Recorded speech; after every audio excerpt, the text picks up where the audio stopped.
waxaa la dhahaa maareynta waqtiga. Waa xirfad la baran karo, waa xirfad la hormari karo, waa xirfad loo tababaro karo.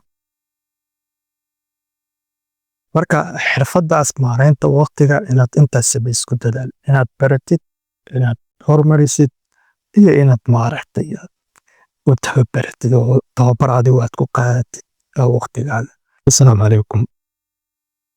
Subax wanaagsan. Waxaan ku rajeynayaa inay subax qurux badan ku tahay. Isku soo noqod wanaagsan sidoo kale. Midaan kala maqnaynay oo aanan ka soo muuqan sidabkan ama aanan soo dhawin barnaamijka subaxya ah. Mashquulo fara badan oo jiray iyo samaynta muuqaala taxana. Alxamdulillaah. Anigu caafimaad qaba inaan mar labaad halkan ka soo muuqdo. Adigana sidoo kale aad daawanaysa adigoo caafimaad qaba. Maanta muuqaalka waxaan rabaa inaan kula wadaago mowduuc aad u kooban oo aan is dhihi karo waa muuqaal waxtar leh. Muddani wuu ku jiray mowduucyadii diyaarsan balse aanan baahinin. Muuqaalkan maanta waxaan rabaa inaan kula wadaago qaabka aad u maareyn karto waqtigaada ama waxa la yiraahdo maareynta waqtiga.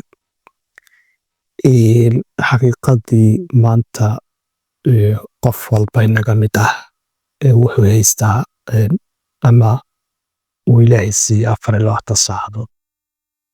24 saacadood waa laga wada siman yahay. Aniga 24 saacadood aan haystaa, adigu 24 saacadood aan haysataa, kan taajirka 24 saacadood haystaa, kan faqriga sidoo kale, qofka caafimaad Ilaahay siiyey sidoo kale, qofka caafimaad darrada hayso sidoo kale. Dhammaan dadku waxay haystaa 24 saacadood. 24 saacadood qofba wax buu ku qabtaa. Qof wuu ka faa'iidaystaa, qof kama faa'iidaysto oo wuxuu ku dhaafaa sidaasuu ku dhaafaa. Marka maareynta waqtiga marka laga hadlaayana waxaa laga qoray buugaag fara badan, waxaa laga qoray maqaalo fara badan, waxaa laga sameeyey podcastyo fara badan.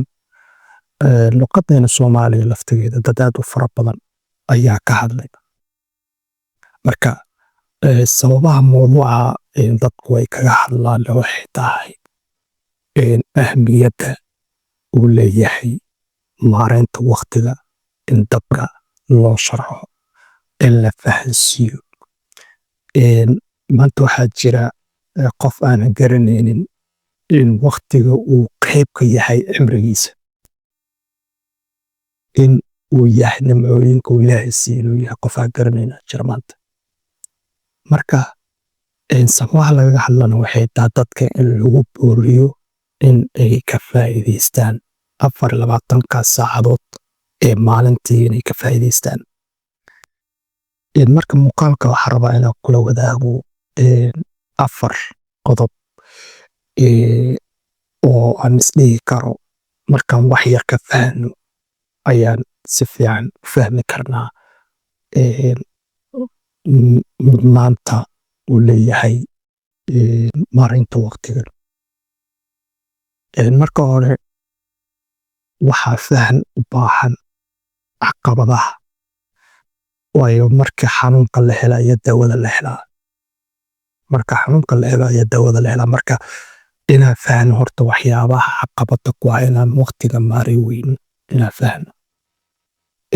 Waxyaabahaasina aad u fara badan yihiin in general marka waa la soo koobaya la yiraahdana qofba wax buu ku soo koobi karaa. Marka tan koowaad waxay tahay horta caqabadaha uu nagu leeyahay ama caqabadaha maareynta waqtiga. Kow waxay tahay waxaa la yiraahdo dib u dhigashada ama procrastinationka waxaa la yiraahdo. Dib u dhigashadu xaqiiqadu waxay tahay waxyaabaha caqabada weyn ku ah inuu qofka waqtigiisa siduu rabay u maareeyo.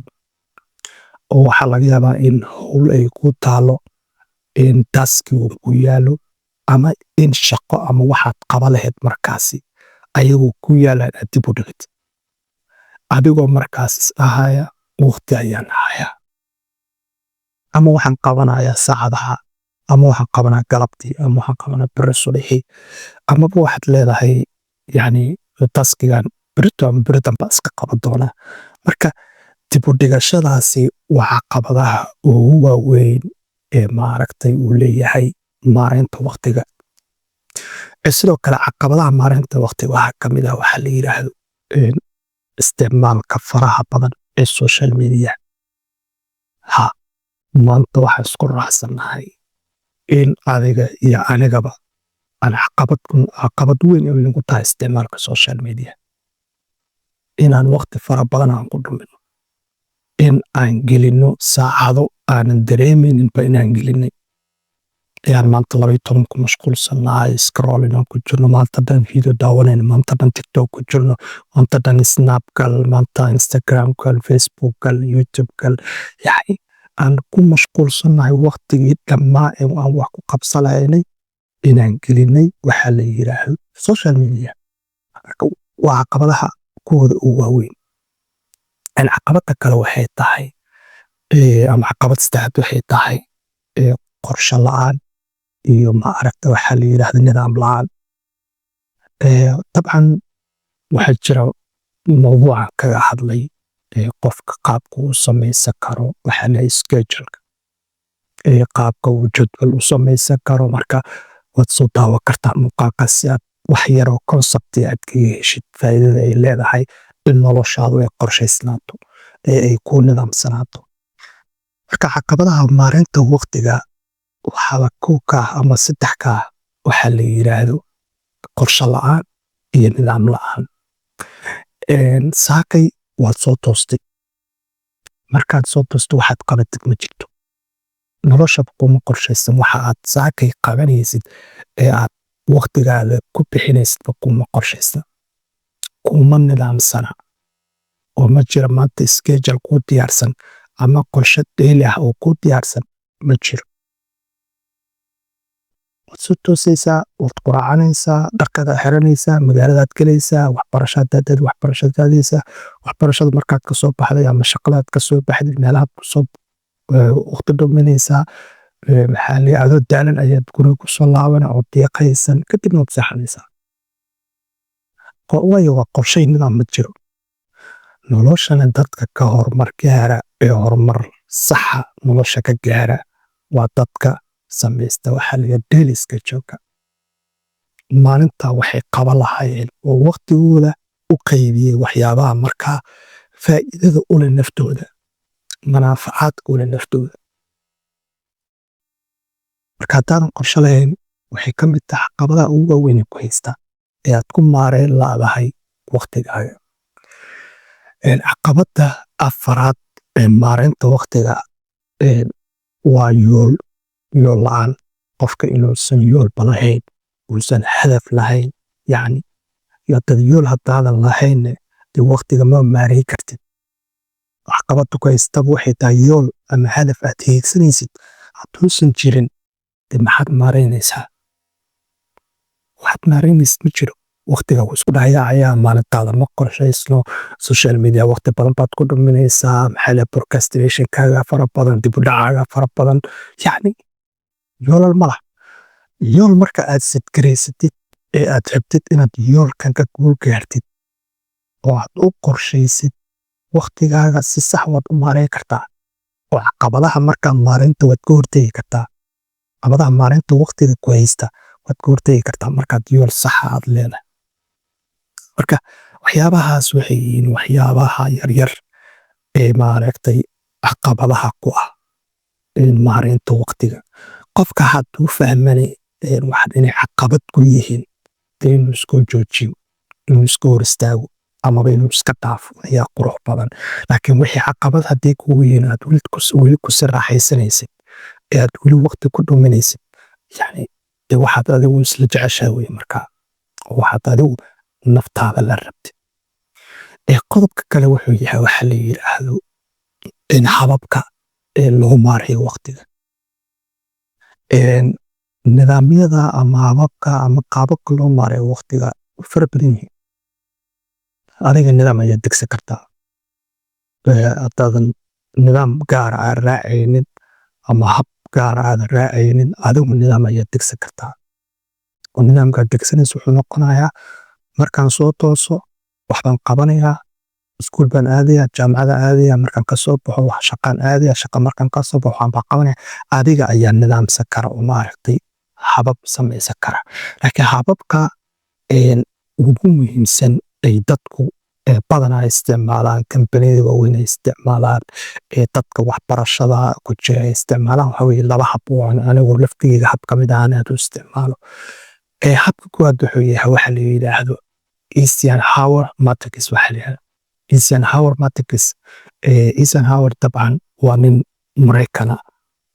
Waxaan u maleynayaa inuu mar madaxweyne ka noqdo wadanka Mareykanka sanad 30 iyo I think 34 inuu ahaa. Eisenhower matrixkiisa waxa weeye ama habkaas wuxuu yahay wuxuu sameynaya 4 qaanadood. 4taa qaanadood wuxuu ku dul qoray samee ama do. Kan kale wuxuu ku dul qoray schedule. Kan kale wuxuu ku dul qoray waxa la yiraahdo delegate ama waxa la yiraahdo qaybta afraad waa delay. Marka Eisenhower-ka wuxuu leeyahay urgent mid degdeg ah, important oo muhiim ah ayuu isticmaalayaa. Urgent and urgent, important unimportant ayuu isticmaalayaa. Taa oo dabcan uu kala jeedo waxyaabahan uu sanduuqa u sameeyey do waxa weeye wax aad qabanayso waxa weeye howlaha degdega ah muhiimka ah inaad qabatid. Sanduuqa wuxuu leeyahay howlaha muhiimka degdega ah inaad markaasi aad si degdeg ah u qabatid. Sanduuqa labaad wuxuu leeyahay waxa la yiraahdo schedule u sameey ama qorshe u sameey. Yacni maxaad qorshe u sameynaysaa howlaha aan degdeg ahayn muhiimka ah. Howlaha aan degdeg ahayn ee muhiimka ah. Yani howshan ma ahan degdeg laakiin waa muhiim. Yani waxaad rabtaa inaad koorso qaadatid. Degdeg maaha laakiin waa muhiim. Marka schedule marka qaybta afraad qaybtaas oo schedule-ka oo qorsheynta wuxuu gelinayaa howlaha aan degdeg ahayn laakiin muhiimka ah. Waa qorsheynaysaa, qorshaad u sameynaysaa. Qaybta kale ee afraad wuxuu leeyahay delegate. Ereygan delegate marka la fasiro 2 macno sameynaya inaad wakiil noqoto iyo inaad ergal noqoto ayuu fasiraya. Laakiin sida caadiga howsha inaad qofku wakiilatid. Howlahaas waxaa loo kala howl degdeg ah balse muhiim aan ahayn. Howlo degdeg ah balse muhiim aan ahayn. Haddii teamwork aad tihiin, inaad company ka wada shaqaynaysay inaad qof u wakiishid. Inaad qof u wakiishid oo yacni qofkaasi uu qabto. Sanduuqa afraad qaybta afraad oo delayed-ka ama tirtir dabcan haddii ereyga Soomaali aan ka dhigno waa tirtir. Almost maahan wax muhiim ah. Howl muhiim maahan, howl degdegana maahan. Marka wax waqti loogu dhumiyo ma jiro.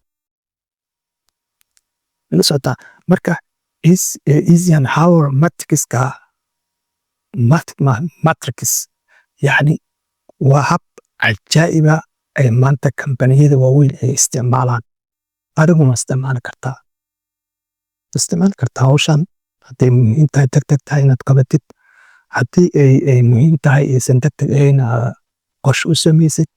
Haddii ma aragtay ay tahay howl oo degdeg ah aan muhiim ahayn aad qof markaasi aad wakiil kaga dhigtid oo kula shaqeeya. Qaybta afraadna waqti baa isaga lumin haddiiba intaas aysan ahayn howlaha ama taskiyada aad qabanaysid.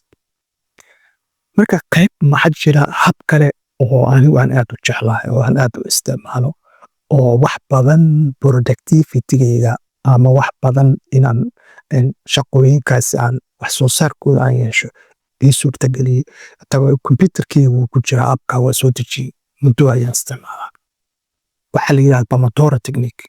Pomodoro technique xaqiiqadii waxaan dhihi karaa qofka rabay inuu taskiyo waqti aad u fara badan uu geliyo inuu kaga faa'iideysan karo.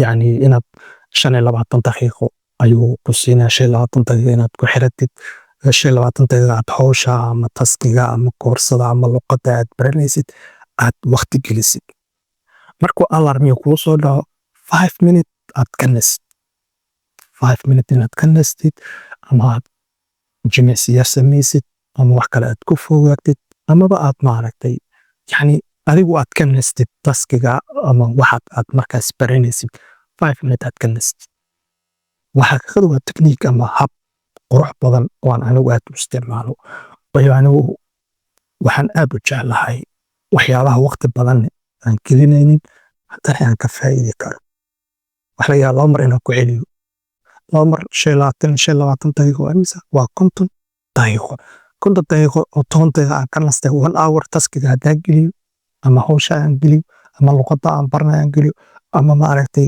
waxa la yiraahdo video editing aan geliyo ama muuqaal diyaarin aan geliyo script qoritaanka aan geliyo dan sidaa ayaan sameeyaa dan 5 minute wax yar inaan iska qabto ama inaan wax yar iska cuno ama inaan push up yar iska sameeyo dan aan taskiga ku soo laabto dan 5 minute kale aan sameeyo 5 minute aan ka nasto taskigaas aan maalintaas sidaa aan ku soxo oo wada sameeyay 1 hour 1 hour oo 10 minute aan ka nastay 50 minute aan focus gareeyay it's perfect marka Pomodoro technique anigu qaabkaas ayaan isticmaalaa adiguna waa isticmaali kartaa dadku xataa qaar 35 daqiiqo isticmaala qaar 45 daqiiqo isticmaala 15 daqiiqo nasto marka adigu waad adeegsan kartaa waxaad is leedahay waad adeegsan kartaa haddaa hab oo qurux badan ama nidaam adiga kuu gaar aad samaysan kartid is perfect way fiican tahay kaliya inaad habka maareynta waqtiga aad fahantid ayaa muhiima fariintan waxay tahay inaad intaa ila fahantid khayt afraad waxay tahay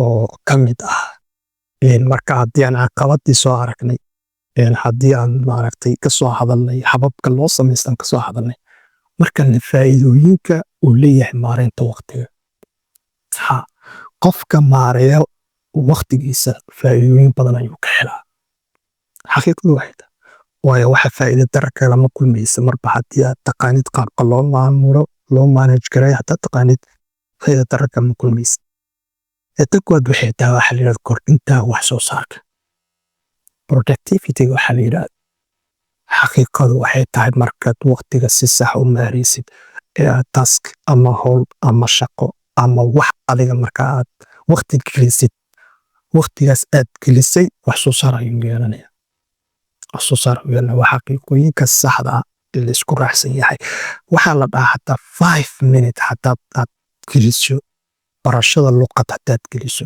the next 5 years waxaad noqonaysaa qof luqadaas perfect ku ah the next 5 years shanta sano soo socoto oo daily 5 minute oo keliya hadaad gelisid daily 5 minute hadaad gelisid luqadda macaan baad ku noqonaysaa so marka wax walba oo waqti la geliyo wax soo saar ayay yeeshaan oo productivity waxa la yiraahdo tan kale waxay tahay oo kamid ah faa'iidooyinka waqtigu uu leeyahay waxay tahay yareynta walbahaarka iyo waxa la yiraahdo daalka maskaxeed ee faraha badan ee markaa qofka ku dhaca oo xaqiiqo sax wuxuu ka yareynayaa walwalka iyo walbahaarka iyo daalka faraha badan ee maskaxeed aad dareemayso waayo maanta haddii aad shaqo ama hawl aad ku mashquulsan tahay xaqiiqadu waxay tahay physical waa daalaysaa mentalna waa daalaysaa laakiin haddii aad faa'iidooyinka aad fahantid ee aad maarid garaysid yani faa'iidooyinka ka dhexlaysa waxay tahay walwalka iyo walbahaarka faraha badan yani oo maskaxeed uu kaa digaya oo nidaam haddaad soo degsatay ama habkii aad soo samaysay oo nidaamkaas aad raacdid 25 daqiiqo inaad wax focus gelisid 25 daqiiqo aad nasatid xaqiiqadu waxay tahay daal fara badan oo maskaxeed iyo jireed ma dareemaysid oo faa'iidooyinka uu leeyahay marka waxyaabo badan ayaa ka mid ah faa'iidooyinka uu leeyahay maareynta waqtiga sidoo kale waxaa ka mid ah waxa la yiraahdo inaad ahdaaftii aad dhigatay ama yoolashii aad dhigatay aad ka guul gaartid haddii aad si saxa u fahantid maareynta waqtiga xaqiiqadu waxay tahay dadkaas caadi way ka guul gaaraan yoolasha iyo ahdaafta ay dhigteen marka faa'iidooyinka uu leeyahay maareynta waqtiga lama soo koobi karo marka laga yimaado faa'iidooyinka waqtiga qaybta afraad talooyin waxaan ku siinayaa oo aan isdhihi karo wuu ka faa'iidaysan karaa, ama talooyinkan waa talooyin muhiim ah. Muhiima markaan ku leeyahay yacni maareynta waqtiga oo waxyaabaha ugu muhiimsan marka xaqiiqada dhabta laga hadlayo. Haddana dadka waxaa jira talooyin u baahan yihiin. Talooyinkaasina xaqiiqadu waxay tahay kow inaad samayso waxa la yiraahdo maalin kasta inaad ku bilowdid qorshe, inaad ku bilowdid maalintaadu in ay qorsheysnaato. Waayo caqabadihii waan ka soo hadalnay, caqabadihii markaan ka hadlaynay nidaam iyo qorshe la'aan hadday jirto caqabadihii ayay ahayd.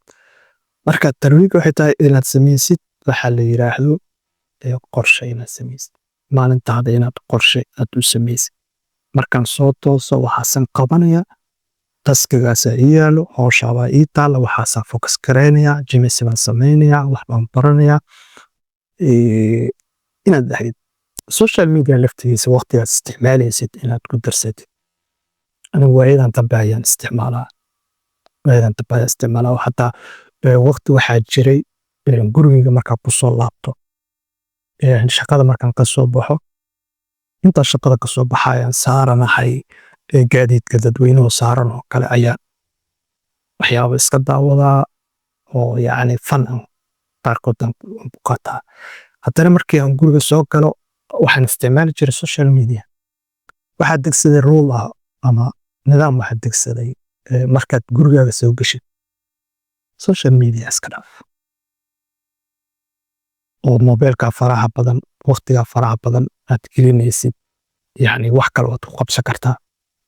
Marka waan isticmaalaa rulekaas, mar dhow ayaan samaystay. Waxaan dhihi karaa 3 months wuu ii shaqaynayaa. Mar waa isqabanaa oo marar qaar mobilka waan juqjuqayaa. Haddana sidaas ay tahay waxaan isku dayaa inaan rulkayga aan adkeeyo. Marka yacni waxyaabahaas inaad samaysid, inaad maalintaada qorshaysid, waqtigaad isticmaalayso social media waad qorsheyn kartaa. Wax aanan la qorsheyn karin ma jiro. Wax aanan la qorsheyn karin ma jiro. Qofkana naftiisa wuu xakameyn karaa. Naftaada inaad xakamaysid edbisid waa waxyaabaha qofka guusha u horseeda, waxyaabaha qofka development ku sameeya inuu horumar gaaro. Xakameynta nafta, inaad naftaada dhahdid no way, jooji waxaan ka istaag. Ila socotaa. Marka yacni taladan ku siinayo waxay tahay maalintaada qorshe ku bilow. Maalintaada qorshe ku bilow. Waxa ku qorshaysnaato maalintaada. Sidoo kale waxaad samaysaa waxa la yiraahdo inaad howlaha ama taskiyada aad qabanaysid aad mudnaan kala siisid. Oo habkii aan ka soo hadlaynay Eisenhower aan ka soo hadlaynay, matrixkiisa aan ka soo hadlaynay waan soo sheegay. Samee qorshe u samee, qof u wakiilo, talinta qataa fartii. Mudnaan sii, hawshan waa degdeg waana muhiim, qabo. Presentation laga rabaa jaamacadda, layli baa laga rabaa jaamacadda, waa degdeg waana muhiim, qabo. Degdeg waa muhiim, qabo. Ya qorshe cusub baad rabtaa inaad samaysid, maaha degdeg laakiin waa muhiim. Qorshe u samayso, qorshe u samayso. Maada ayaad diyaarinaysaa, qof kaloo saaxiibkaaga maada kale u wakiilo. Maadada soo diyaar, anna maadada soo diyaar. Haddaad presentation sameynaysaan, isagana ku wakiisha, adigana u wakiilo. Wixii ka soo haro wax muhiim ah ma baha. Wixii ka soo haro wax muhiim ah. Marka mudnaan sii, inaad mudnaan kala siisid waxa muhiimka wax qorshe u baahan, wax qorshe u baahnayn. Wixii qof wakiilash u baahan, waxa qof wakiilash u baahnayn. Wixii kalena kaba soo tago waxba maaha wax isku hadlaysid. Marka adiga qodobadaas markii aan ka soo tagnaa soo dhameyn waxaa la dhahaa maareynta waqtiga. Waa xirfad la baran karo, waa xirfad la hormari karo, waa xirfad loo tababar karo. Marka xirfadaas maareynta waqtiga inaad intaas sameys ku dadaal, inaad baratid, inaad hormarisid, iyo inaad maaragtay u tababaratid oo tababar adigu aad ku qaadatid waqtigaada. Marka waxaan kaaga tegayaa sidaa iyo nabadgelyo waa inuu muuqaalka xiga